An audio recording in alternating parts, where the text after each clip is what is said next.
Hello बच्चों, कैसे आप सब लोग। उम्मीद करते हैं बच्चे सभी आप लोग अच्छे से होंगे और साथ ही साथ आप क्लास 12th की मैथ को अच्छे से पढ़ रहे होंगे। आपको बच्चे इस चैनल पे पूरा का पूरा मैथ दिया जा रहा है, तो आप बस इससे जुड़े रहिए और आप अपनी पूरी मैथ को खत्म करिए, ठीक है ना। हमने आपको इंटीग्रल पूरा करा दिया, application of integral chapter number 8 पूरा करा दिया।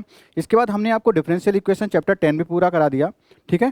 चैप्टर 9 पूरा करा दिया। चैप्टर 10 तो आपका वेक्टर अलजेब्रा है जो कि अभी चल रहा है। उसमें आज जो हम लोग बच्चे करेंगे वो आपका लेक्चर नंबर 3 आज होगा। इससे पहले हमने लेक्चर नंबर 1 और 2 आपको ऑलरेडी दे दिए हैं, तो उम्मीद करते हैं आपने वो सारे पार्ट देख रखे होंगे। अगर नहीं देखे तो उनको पहले देखिए, क्योंकि आज का एक्सरसाइज आपको तभी समझ में आएगा जब आप लोग 1 और 2 खत्म कर चुके हों, क्योंकि आज का जो भी है वो एक्सरसाइज का सोल्यूशन है, 10.2 का सोल्यूशन है, और वो आपको तब आएगा जब आपको बेसिक सारे पता होंगे। जिन बच्चों को वेक्टर आता है वो आज के लेक्चर को यहाँ से ज्वाइन कर सकते हैं, अदरवाइज आपको लेक्चर नंबर 2 एटलीस्ट देखना कंपलसरी है, ठीक है। तो चलो बच्चे शुरू करें फिर आज का सेशन। आज जो करेंगे 10.3 की एक्सरसाइज 10.2 की एक्सरसाइज करेंगे, जो कि बहुत ही फास्ट से हम लोग करना चाहेंगे, जल्दी से फिनिश करेंगे। छोटा सा सेशन में उसको पूरी को खत्म करना चाहते हैं, ठीक है। तो चलो बच्चे शुरू हो जाए, कॉपी पेन लेकर के। आपका पहला क्वेश्चन उसने क्या बोला है, क्वेश्चन को आप देखिए जल्दी से। लिखा है A equal to I plus J plus K, बच्चे लिखा है। कह रहा है compute the magnitude of the following vector. Magnitude क्या होता है, इसमें आई के साथ क्या 1, इसमें जे के साथ क्या 1, इसमें के साथ क्या 1। स्क्वायर करो सभी को, ऐड करो और उसका क्या निकालो, रूट निकालो। तो आप वेक्टर ए का मैग्नीट्यूड निकाल रहे होंगे, तो इस तरह से आप इसको रिप्रेजेंट करते हैं। 1 + 1 + 1 कितना हो गया बच्चे, √3 हो गया। दूसरा वेक्टर क्या लिखा है उसको देखिए जल्दी से। दूसरे वेक्टर में आपको गिवन है बी वेक्टर है 2i माइनस का 7j माइनस का 3k लिखा हुआ है।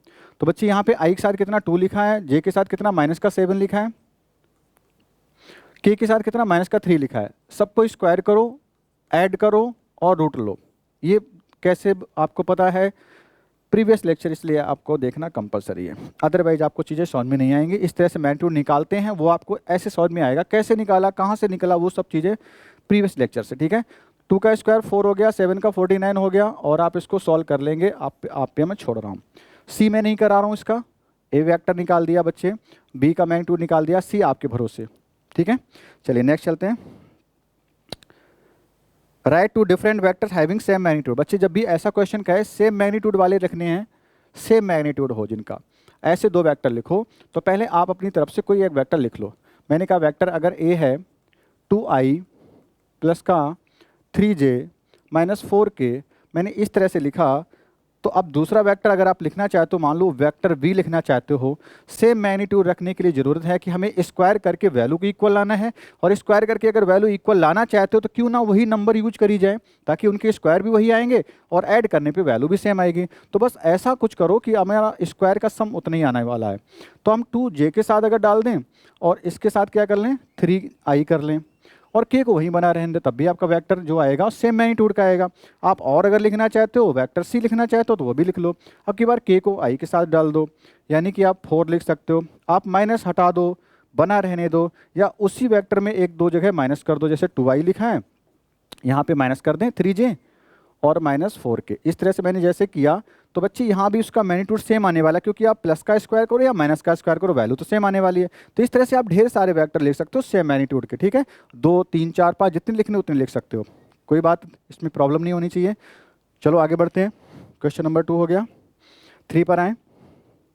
और फिर से कह रहा हूँ कि जो आज इस सेशन को ज्वाइन कर रहे हैं फर्स्ट टाइम, बिल्कुल भी ना देखें, आप प्रीवियस सेशन को देखिए, क्योंकि उसमें मैंने बहुत डिटेल में लंबा सा पूरा रिकॉर्ड किया है, एग्जाम्पल भी सॉल्व किए हैं। आपकी स्पीड बहुत कम थी, बट यहाँ पे आज स्पीड होने वाली है, ठीक है। बहुत से बच्चों को भी ऐसा सेशन भी चाहिए होता है। ये वो सेशन है जैसे 1 शॉट आप कर रहे होते हैं। तो क्वेश्चन नंबर 3 आप कर लेंगे, ठीक है। मैं उसको नहीं कर रहा हूँ। उसने कहा write two different vectors having same direction. अच्छा, डायरेक्शन की बात की है। सेम डायरेक्शन के लिए आपको क्या करना होगा, सेम डायरेक्शन, उसमें वेक्टर था। क्वेश्चन नंबर 3 में क्या कह रहा है, सेम डायरेक्शन। तो बच्चे को एक वेक्टर पहले ए लिखो। तो मैंने कहा 2i प्लस 4j माइनस का 3k कर लिया, ठीक है। वेक्टर ए मैंने लिखा है। और वेक्टर बी अगर हो सेम डायरेक्शन में हो, तो ध्यान ही रखो, सेम डायरेक्शन का मतलब ये होता है कि वेक्टर वैसा ही हो। इस तरह से वेक्टर इतना, ये वेक्टर इतना, ये सब करना। तो ये क्या होता है बच्चे, वेक्टर की लेंथ को मैंने छोटा बड़ा किया है, बस लेंथ का छोटा बड़ा करने का मतलब है उसके मैग्नीट्यूड को कम करना। तो मैग्नीट्यूड को कम करना या बढ़ाना वो आपके हाथ में। आप क्या करो, इस वेक्टर को 2a अगर बना दोगे तब भी आपका वेक्टर क्या होगा, सेम डायरेक्शन में होगा। आप क्या करो, सी वेक्टर दूसरा लिखो, ए का आधा वेक्टर कर दो, तब भी आपका जो वेक्टर आएगा सेम डायरेक्शन में आएगा। जो वैल्यू आएगी वो मैं लिख दे रहा हूँ। आप 3 से मल्टीप्लाई करो, 4 से मल्टीप्लाई करो, 20 टाइम्स करो, 100 टाइम्स करो, 1000 टाइम्स से डिवाइड कर दो, तब भी आपका वही वेक्टर आएगा। कुछ नहीं, आप इसका यूनिट वेक्टर ही लिख लो, वो भी तो उसी के डायरेक्शन में होता है वेक्टर। तो आप ऐसे ढेर सारे इनफाइनाइट वेक्टर आप यहाँ पे लिख सकते हो। तो बच्चे किसी की डायरेक्शन अगर सेम रखनी है तो उसको 2 टाइम कर लो, 4 टाइम कर लो। तो मैंने 2 टाइम जैसे किया है, तो वेक्टर इसमें 2 का मल्टीप्लाई करना है, तो हर एक जगह आपको एज ए प्रसाद देना है। इसको भी प्रसाद दो 2 का, इसको भी दो, इसको भी दो, यानी 2 का मल्टीप्लाई सभी में करना। तो क्या बन जाएगा, इसमें मल्टीप्लाई करते हो 4i हो गया बच्चे, यहाँ पे करा तो 16j हो गया, यहाँ पे गया तो 2 3 जा 6k हो गया। ठीक है, इस तरह से आप ये भी वैल्यू को कैलकुलेट कर लेंगे। ठीक है, तो हमने यहाँ पे जो करा उसमें क्या सीखा, किसी वेक्टर के डायरेक्शन में ही सेम डायरेक्शन का वेक्टर निकाला, तो मैग्नीट्यूड को हमने कम ज़्यादा करके निकाला। चलिए क्वेश्चन नंबर 3 हो गया। 4 पर आए। क्वेश्चन नंबर 4 में कह रहा है 4 वैक्टर्स में कह रहा है कि इक्वल वैक्टर हैं।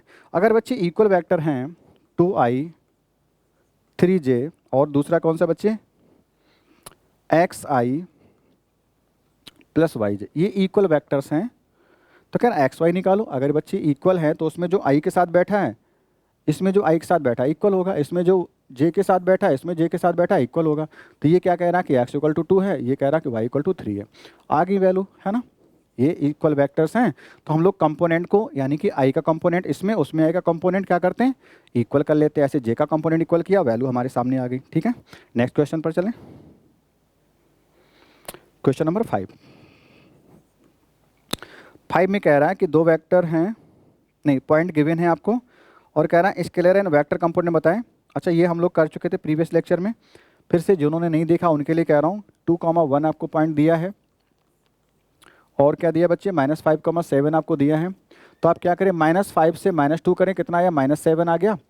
7 से 1 सब्ट्रैक्ट करें, कितना आया, 6 आया। इसके साथ i लिखो, इसके साथ j लिखो, और आपका इस तरह से आपका वेक्टर आ गया। इन पॉइंट की वैल्यू तो हमें बताया नहीं, मान लो ये पॉइंट ए रहा हो, ये पॉइंट बी रहा हो, तो मैंने इससे इसको सब्ट्रैक्ट किया, तो फाइनल वेक्टर बी है, तो बी मतलब लास्ट में आना चाहिए। तो मैं ए से शुरुआत कर रहा हूँ, ए से बी की ओर, है ना, तो आपको वेक्टर क्या बनेगा, एक ए बी बन गया। ठीक है, तो इस तरह से आपका ए बी वैक्टर बन गया। अब इसने क्या कहा, स्केलर एंड वेक्टर कंपोनेंट बनाओ।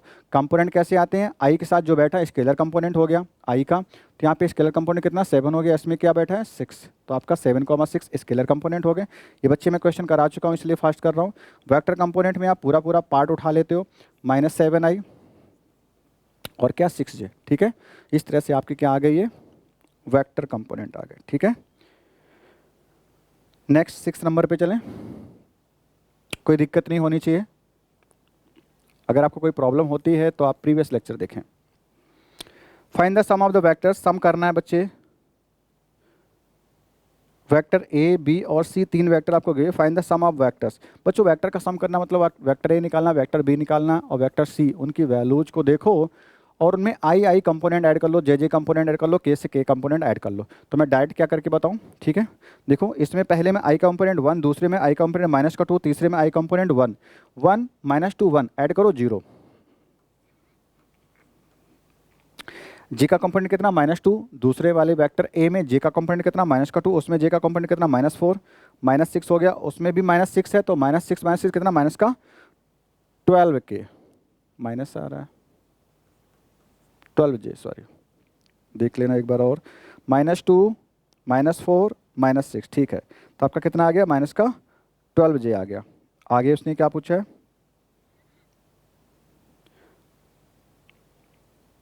के का कंपोनेंट कितना आएगा, वेक्टर में लिख दूं, वेक्टर ये जो मुझे मिल रहे हैं, क्योंकि नेट में थोड़ा सा माइनस प्लस का हो सकता है इशू आए, जो मैं वेक्टर रीड कर पा रहा हूँ उसके अकॉर्डिंग आंसर बच्चे बता रहा हूँ। नेट पे पीडीएफ में क्या होता है, साइन आइन इधर उधर उड़ जाते हैं, आपको पता होगा अगर आपने कभी किया हो। -2i -4j मुझे ऐसा दिख रहा है +5 के, तो उसके अकॉर्डिंग मैं लिख रहा हूँ। और सी वेक्टर आपको जो लिखा है i -6j +7 के, कोशिश करता हूँ एक बुक को ही यहीं पे ले आया करूँ, सीधे उसी सोल्यूशन कराऊँ। तो मैंने देखो क्या किया, 1 + 1 2, 2 - 2 0, इसलिए मैंने 0i लिखा। आगे इसके j के साथ कितना -2 है, -4 -6 और -6 कितना -12, ठीक है। नेक्स्ट क्या लिखा है, 1 + 5 6 + 7 12, ठीक है ना, तो +12 के भी लिखा हुआ है। क्या पूछा था उसने, सम ही तो पूछा था, कुछ खास नहीं, ठीक है, ये आ गया। बट उसने जो दिखाया है नेट पे आगे गड़बड़ कर रहा है, इसका मतलब यहाँ पे कहीं उसने प्लस लिया है शायद, है ना।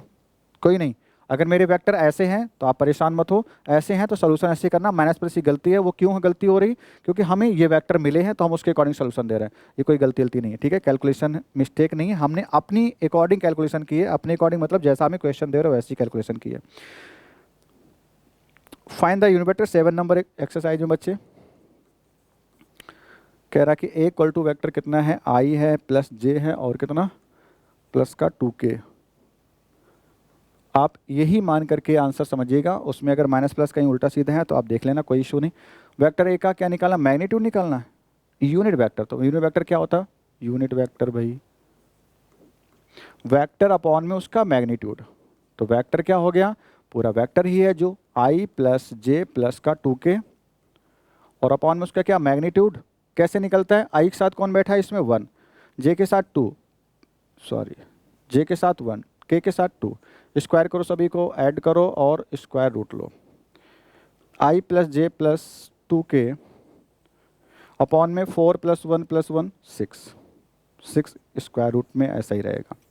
ये बच्चे आ गया एक कैप, है ना, आ गया यूनिट वेक्टर, ठीक है।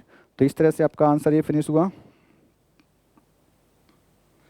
क्वेश्चन नंबर 7 था। आते 8 पर, 8 कराएंगे जरूरत है। Find the unit vector in the direction of vector P Q. तो पहले पी क्यू निकाल लो। पी क्यू कैसे, यहीं देखो इतने में करना है, सारा इतने में करना है, डायरेक्शन मतलब यूनिट वेक्टर, ठीक है। तो पहले पी क्यू वैक्टर के बारे में सोचो। मैं पी क्यू अभी लिख रहा हूँ, वेक्टर का सिंबल नहीं बना रहा हूँ, पी क्यू इसलिए लिख रहा हूँ क्योंकि यूनिट वेक्टर कैप लगाना पड़ेगा। अभी वेक्टर एरो लगाओ, चलो एरो लगा ही देते, थोड़ा सा ऐसे नहीं लगा रहे, क्यों लगाएं भाई।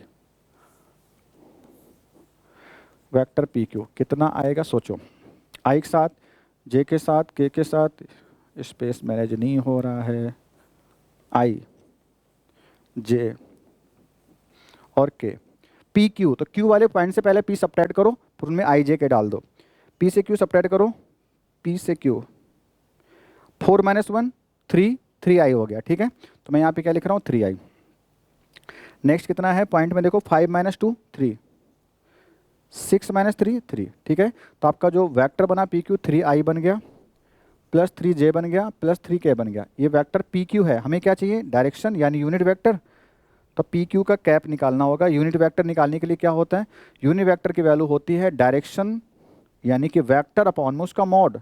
तो वेक्टर हो गया 3i plus 3j plus 3k upon में क्या, यहाँ पे कहाँ मॉड, इसको हटा दो, ठीक है, प्लस 3k अपॉन में क्या इसका मैग्नीट्यूड। मैग्नीट्यूड कैसे आता है, 3 का स्क्वायर प्लस 3 का स्क्वायर प्लस 3 का स्क्वायर। कितनी बार 3 का स्क्वायर ऐड होगा, 3 बार। 3 का स्क्वायर होता कितना 9, 9 3 जा 27, 27 से कितना बाहर आ जाएगा बच्चे 3√3।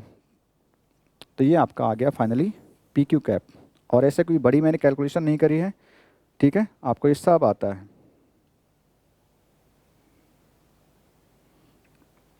इस 3 को कॉमन लेके आप काट भी सकते हो, जैसे कि उसने काट रखा होगा। 3 कॉमन लिया तो आई प्लस जे प्लस के बचेगा कि नहीं, और अपॉन में 3√3 है तो आप काट लेना, आगे मैं नहीं लिख रहा हूँ, ओके। एक्सरसाइज है, सोल्यूशन है, और मल्टीप्लाई डिवाइड से आप कभी परेशान ना होना। आप 12th में हैं, आप 6th 7th में नहीं है। नेक्स्ट नंबर 9, गिवन वेक्टर है बच्चे। पहले तो आप a प्लस बी निकालें, जैसा मैंने आपको प्रीवियस लेक्चर में कराया है, उसको आप c मान लेना। a प्लस बी मतलब i के साथ ऐड करना, j के साथ ऐड करना, k के साथ ऐड कर लेंगे, a प्लस बी वैक्टर आपका आ जाएगा। उसको वेक्टर मैंने c माना। वेक्टर c कुछ भी आ सकता है, फिर उसको क्या निकालना होगा, उसकी डायरेक्शन। यूनिट वेक्टर का है ना, तो वेक्टर c का यूनिट कैप कैसे आएगा, वेक्टर c अपॉन में c का मैग्नीट्यूड। बस ये फार्मूला आप याद कर लो, तो आपको ये यूज करना होगा। क्वेश्चन नंबर 9 आपका हो जाएगा, डू योर सेल्फ, ठीक है। 10, दो वेक्टर आपको, एक वेक्टर गिवन है, उसकी डायरेक्शन निकालने के बाद मैग्नीट्यूड। तो आपको फार्मूला क्या होता है बच्चे, कोई वेक्टर अगर बनाना है तो आपको उसका मैग्नीट्यूड पता हो इनटू में डायरेक्शन, ठीक है। तो मैग्नीट्यूड उसने दे रखा है 8 यूनिट का है, डायरेक्शन कैसे, जो वेक्टर गिवन है उससे निकालो। तो वेक्टर क्या गिवन है, मैं डायरेक्ट लिख रहा हूँ, उसकी डायरेक्शन यानी उसका यूनिट वेक्टर से मल्टीप्लाई करना। यूनिट वेक्टर क्या हो गया, तो वेक्टर पहले 5i माइनस जे प्लस 2k, ये है वेक्टर। इसका मैग्नीट्यूड क्या, 5 का स्क्वायर 25, 1 प्लस 4, इससे डिवाइड करना और इसको सॉल्व करके आंसर लिखना। 4 + 1 5, ये √30 हो गया। कुछ बाहर तो निकल नहीं रहा, तो आप ऐसे ही कुछ इसको छोड़ सकते हैं 8 अपॉन में √30 करके, ठीक है। 8/√30 करके छोड़ देना, ऐसा ऐसे ही रहने वाला है। क्वेश्चन नंबर कौन सा था आपका? 10 था। तो यही पूरा आपको एक्सरसाइज में बच्चे करना है, कहीं कहीं पे थोड़ा सा चेंज होगा। डायरेक्शन कोसाइन 12 नंबर में, अच्छा 11 नंबर थोड़ा देख लो। 11 नंबर में कह रहा कि these vectors are collinear so that, तो वेक्टर ए मान लो पहले वाले को कितना लिखा है 2i माइनस का 3j प्लस का 4k, वेक्टर बी माइनस का 4i plus 6j minus 8k। ज़्यादा क्वेश्चन नहीं है, आप इसको इंपॉर्टेंट क्वेश्चन करके समझ लो, ठीक है। 11 नंबर को उसने कहा है कि दीज आर कोलिनियर वेक्टर। बच्चे कोलिनियर के लिए मैंने आपको बताया कोलिनियर वेक्टर वो होते हैं जिनका लाइन ऑफ सपोर्ट कैसा हो, सेम रहता है ना। पैरेलल होंगे, लाइक भी हो सकते हैं, अनलाइक भी हो सकते हैं। अगर लाइक हैं तो वो सेम आई जे के कंपोनेंट में होते हैं, है ना। यानी कि सेम का मतलब ये नहीं कि वैल्यू सेम हो, वैल्यू सेम नहीं, प्रोपोर्शनलिटी का सिंबल रहता है। अब यहाँ पे अगर मैं ऐसे कहूँ कि अगर मैं इसको रिप्रेजेंट करूँ ए को A1i A2j प्लस A3k बोल दूँ इस वेक्टर को, इसको मैं बोल दूँ B1i plus B2j plus B3k बोल दूँ इस वेक्टर को, तो मैं देखो यहाँ पे क्या बता रहा हूँ, A1/B1 निकालो जरा, कितना आया 2 में माइनस का 4, सॉल्व किया कितना आया बच्चे -1/2 आया क्या? यस। तो इसी तरह से सारे इसी रेशियो में नज़र आने चाहिए। कैसे? इसमें करो जरा A2 में B2 निकालो, A2/B2, A2 की वैल्यू कितनी है -3 है और B2 की वैल्यू कितनी है 6 है, प्लस का कितना आया -1/2 आया क्या? बिल्कुल। ऐसे आप जब तीसरा निकालोगे A3 में B3 निकालोगे तो वो भी कितना आएगा -1/3 ही आएगा, अगर ये कोलिनियर वेक्टर्स हैं। पहला रूल ये कि आप इस तरह से रेशियो वाइज सबको अगर इक्वल प्रूव कर दें तो आप कह सकते कोलिनियर हैं। दूसरा रूल क्या कर सकते हैं, मेथड 1 है बच्चे। मेथड 2 में आप क्या करें, किसी एक वेक्टर से कोई कॉमन आपको मिल रहा होगा, हम क्या यहाँ पे दिखा रहे हैं कोलिनियर वेक्टर, है ना। अगर ये कोलिनियर है तो किसी एक वेक्टर से कुछ कॉमन निकालने की कोशिश करो, उससे कॉमन लेते ही दूसरा वेक्टर आपका बन जाएगा। तो मुझे बड़ा किसमें कंपोनेंट दिख रहा है, ए के साथ 2 3 चल रहा है, बी के साथ 4 चल रहा है। साइन को ध्यान मत दो, अभी ये देखो बड़ा आपको कैसा नजर आ रहा है, वेक्टर बी नजर आ रहा है। तो वेक्टर बी में मैं क्या देखूँ, यहाँ पे 2 है, यहाँ पे 4, 2 गुना है लेकिन माइनस साइन के साथ है। तो अब -2 कॉमन लेके एक बार देख लो, -2 जैसे मैंने कॉमन लिया तो आपको क्या मिल गया 2i -3j और क्या 4k मिल जाएगा। तो जैसे आपने देखा तो वेक्टर b इक्वल टू कितना है -2 ऑफ वेक्टर a आ गया, है ना। तो बस ऐसे ही वेक्टर तो होते हैं। वेक्टर b जो है वेक्टर a का मैग्नीट्यूड वाइज कितना है, डबल है, अपोजिट डायरेक्शन में है। डबल है, मैग्नीट्यूड बड़ा छोटा है, कोई इशू नहीं, अपोजिट डायरेक्शन में है, इसका तो पैरेलल तो हो ही गया। तो ऐसे भी अगर आप प्रूव कर पाते हो किसी टाइप से दो वेक्टर को अगर आप इस फॉर्मेट में लिख दो, vector a equal to lambda b के अगर फॉर्मेट में आप लिख दो कोई दो वेक्टर a और b को, then you will say that both the vector a and b are collinear vector. ठीक है, तब आप कह दो कि where a and b are collinear vector, ये आपके कोलिनियर वेक्टर हो जाएंगे। ठीक है, तो इस तरह से हम इसको प्रूव कर सकते हैं। आगे देखा जाए कोई क्वेश्चन, ये डायरेक्शन कोसाइन आपको आता है निकालना, 12 हो जाएगा, 13 इक्विलिनियन 14 के आगे जो छूट रहे हैं इनको हम लोग नेक्स्ट सेक्शन में देखेंगे। ठीक है, तो आज के लिए बच्चे यहीं तक सारी बातें करते हुए आगे देखेंगे। बट यहाँ का वीडियो यानी आज का लेक्चर समझने के लिए कंपलसरी था आपके लिए कि आप प्रीवियस सारे लेक्चर देख चुके हों, यानी कि आपका लेक्चर 2 आपको कंपलसरी देखना पड़ेगा, तभी आपको ये चीज़ें आएंगी, नहीं तो प्रॉब्लम क्रिएट होगी। अगर प्रॉब्लम क्रिएट हुई है बच्चे तो 2 को आप पहले देखें, क्योंकि वहाँ पे हमने सारी बातें डिटेल में करी हैं। ठीक है, तो बच्चों मिलते हैं अगले कॉन्सेप्ट में। इस एक्सरसाइज के बाकी क्वेश्चन करते हुए लेक्चर 3 में हम लोग बात कर रहे होंगे, सॉरी 4 में बात कर रहे होंगे। 1 2 3 आज का लेक्चर 3 तो था ही। ठीक है, तो बस आप सपोर्ट करते रहिए बच्चे, सबके साथ शेयर करते रहिए। मिलते हैं बच्चे अच्छे लेक्चर में। Thank you very much.